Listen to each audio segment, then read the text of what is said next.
যাতে পাই তা তুমি আমার জানিও। আচ্ছা, কোম্পানির নাম কি?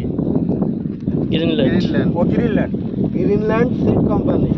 এই নামের মানে আপনার সুইট ড্রাগন আর ডন 999, যেই আসুক, যে কৃষকই করুক না কেন বা জানতে চাক না কেন বলবেন যে গ্রিনল্যান্ডের সুইট ড্রাগন আর ডন 999। এখন এই বছর তো আপনি করছেন সামান্য টাইম, আপনার জায়গা কতটুকু? হ্যাঁ? 7 বিঘা। 7 বিঘা এটা করেন না? আগামী বছর কি 7 বিঘা এটা আগে এটা ফুট করবো না, অন্য ফুটটা লাগাবো। শুধু এটাই করবেন? যাক, আলহামদুলিল্লাহ। এখন আপনার মেয়েও তো একটা শিক্ষিত মেয়ে, সে দেখে কে খুশি? আপনাদের কি অবস্থা, মনের ভাব কি? উনি তো করছে, ক্ষেত করছে, কিন্তু আপনারা দেখছেন, তাই না? এটা করলে কি আপনাদের